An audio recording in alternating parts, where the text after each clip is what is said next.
Car నడపడం అంటే మజాగా అనుకుంటుండ్రా? ఏదో ఇట్లా స్టీరింగ్ పట్టుకొని గేర్లు మార్చుకుంటా థ్రాటల్ వస్తున్నంత ఈజీ అనుకుంటుండ్రా? కార్ నడపడం అనేది ఒక ఆర్ట్.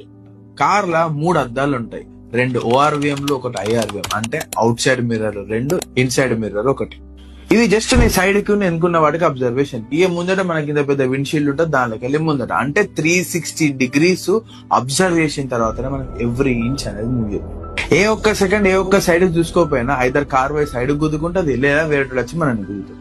ఇవన్నీ అబ్జర్వ్ చేసుకుంటా ఎంత థ్రాటల్ ఇవ్వాలి, ఎప్పుడు క్లచ్ మించాలి కార్ వదిలేయాలి, ఎప్పుడు యాక్సిలరేటర్ మించాలి కాల్ తీసుకొచ్చి బ్రేక్ మీద వేయాలి, ఇవన్నీ పనులతో పాటు గేర్ షిఫ్టింగ్ ఎంత RPM కి ఎట్లా చేంజ్ చేయాలి, ఇవన్నీ పనులు ఫ్రాక్షన్ ఆఫ్ సెకండ్ వల్ల చేంజ్ చేయాలి. ఇక ట్రాఫిక్ వల్ల కార్ నడిపేటోళ్ళకి సెల్యూట్. ఎందుకంటే ఇంచు టు ఇంచు పర్ఫెక్ట్ గా హ్యాండిల్ చేస్తూ ఉంటుంది. అండ్ ఇక్కడ డిఫెన్సివ్ డ్రైవింగ్ అని ఒక కాన్సెప్ట్ ఉంటుంది. అంటే మనం కార్ జనరల్ గా స్పీడ్ లో నడుపుతూ ఉంటాం, ఏదో 60-70-80 స్పీడ్ లో నడుపుతాం. అది కంట్రోలబుల్ స్పీడ్ అసలే కాదు. ఇంత స్పీడ్ లో కూడా దాన్ని అడ్డం వచ్చినప్పుడు మన వల్ల ఎవరికి ఏం కాకుండా, మన కారుకి ఏం కాకుండా కంట్రోల్ చేసే ప్రాక్టీస్ ఉంటుంది చూసారా, వాళ్ళు మాత్రమే పర్ఫెక్ట్ డ్రైవర్స్. అండ్ ఇంత పంచాయతీ ఇంత కాంప్లికేషన్ ఉన్నా కూడా డే అండ్ నైట్ రైడ్స్ కొట్టుకుంటారు క్యాబ్స్ నడిపేటోళ్ళు అందరికి కూడా నా సెల్యూట్. ఇక తెలుసు కదా, ఈ వీడియోని మన ఫ్రెండ్స్ అండ్ ఫ్యామిలీలో ఎవరైతే కార్ డ్రైవింగ్ చేస్తారో వాళ్ళందరికీ షేర్ చేయండి. వాళ్ళు చేసేది చిన్న పని కాదు,